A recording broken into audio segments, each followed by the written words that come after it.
Joining us now, Republican Senator Eric Schmitt from Missouri. He's a member of the Armed Services Committee, which oversees defense policy and ongoing military operations. Senator, thank you so much for being here. Appreciate it. So obviously it's up to Israel in the end how it's going to respond.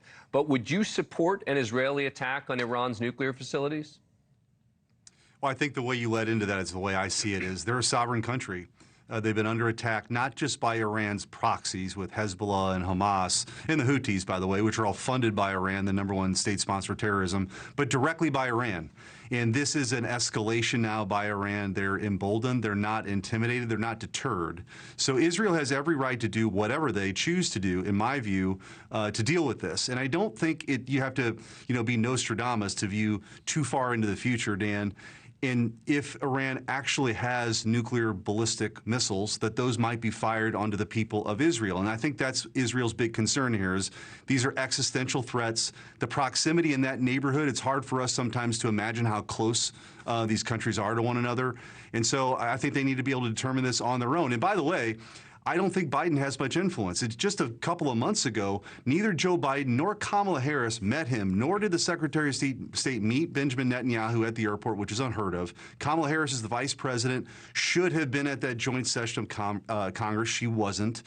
This pro-Hamas wing of the Democrat Party is growing, and so I just don't think Biden has much influence over what Netanyahu and what Israel does here. Let me play you a piece of sound. This is from Senator Chris Murphy, your colleague. This will be number 2.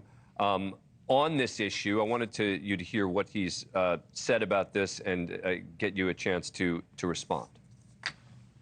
Yeah, listen, I certainly worry that Prime Minister Netanyahu is watching the American election as he makes decisions about his military campaigns in the north and in Gaza. I hope this is not true, but it is certainly a possibility that the Israeli government is not going to sign any diplomatic agreement prior to the American election as a means potentially to try to influence the result. I hope I'm wrong about that. What do you make of that, Senator?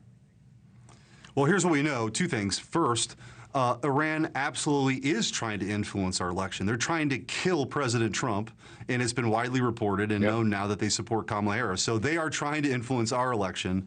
I think what's concerning about what Senator Murphy just said and what the Biden position has been on this is, for the first time in this history that started, Harry Truman was from Missouri, that's several decades old now, this relationship has gotten too political.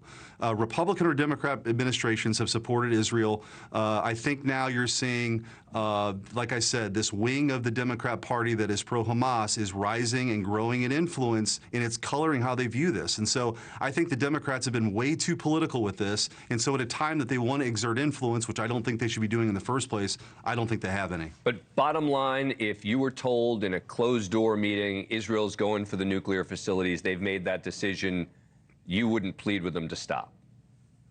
Well, that's not my job. I represent the state of Missouri in the United States of America, and Israel gets to decide what they do to protect their people, just like we do. Senator, thank you so much for your time. Really appreciate it. Thanks for watching. Go to joinnn.com to find NewsNation on your screen, and don't forget to click the red subscribe button below to get more of NewsNation's fact-driven, unbiased coverage.